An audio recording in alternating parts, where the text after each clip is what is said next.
Tovot. On est aujourd'hui le 26 dans le mois d'Iyar. On est dans une journée de Iloula, si vous voulez bien se rappeler, malgré que tout le monde connaît le nom du Ramchal, Rabbi Moshe Chaim Luzzatto, décédé dans l'année 1744 et qui est enterré à Tibériade à côté de Rabbi Akiva, justement, qui est décédé 2000 ans en arrière. Pour essayer de comprendre qu'est-ce qu'il fait là-bas, le Ramchal, c'est récemment, hein, même pas 300 ans, qui est décédé à côté d'un rabbin qui est là depuis pratiquement plus que 2000 ans. Je crois qu'il y a un très beau message pour nous pour tirer aujourd'hui. On est dans la dernière semaine avant notre mariage reçu de la Torah. Et vous savez toujours qu'avant le mariage, une semaine avant, entre les couples, il vaut mieux qu'ils ne se parlent pas. Pourquoi? Il y a beaucoup des tensions. C'est un bon signe, c'est ce que je dis, ce qu'il m'avait dit à l'époque mon maître avant le mariage, que j'essaie de répéter avec des gens qui vont se marier.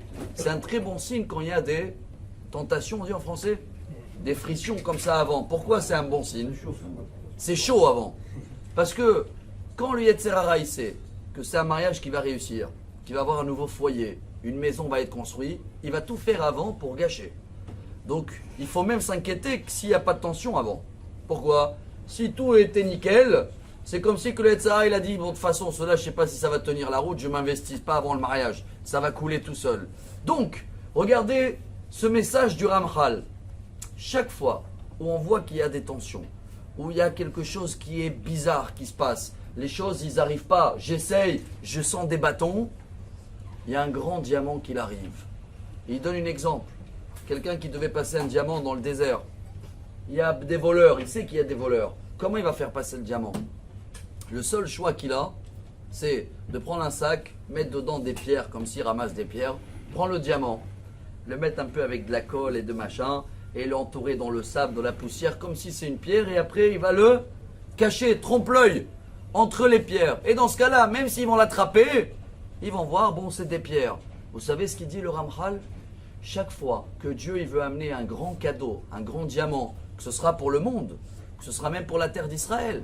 Il y a 74 ans, quand la terre d'Israël a été construite, il y en a qui disent, oui, mais comment il n'y avait pas la religion? Mais bien sûr, ça ne pouvait pas être par des religieux. Dieu, il fallait qu'il passe ce diamant. Vous imaginez tous les bâtons qu'il y avait en haut pour ne pas laisser faire la terre d'Israël. Alors comment Dieu, il a caché ça d'une manière où personne n'a compris comment elle a été faite, la terre d'Israël.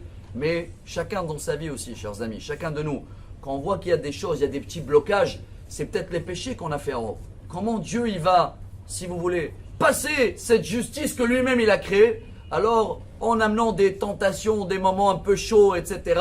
Et il voit, si on arrive à tenir, ça veut dire qu'il y a un grand diamant, un grand cadeau qui arrive. Voilà le message pour la dernière semaine du conte du Homer avant d'arriver à notre mariage. Venez, on va attendre malgré tout autour de nous et on va patienter et on va savoir laisser passer. Vous allez voir ce diamant qui va, Bezrat Hashem, briller à partir de ce Shabbat. On va annoncer Rosh Chodesh Sivan et on va sortir du taureau et on rentre dans les Gémeaux, c'est ça? Donc Bezrat Hashem à nous tous, on va avoir un très bon Shabbat. Besorot Tovot et excellente journée. Amar Rabbi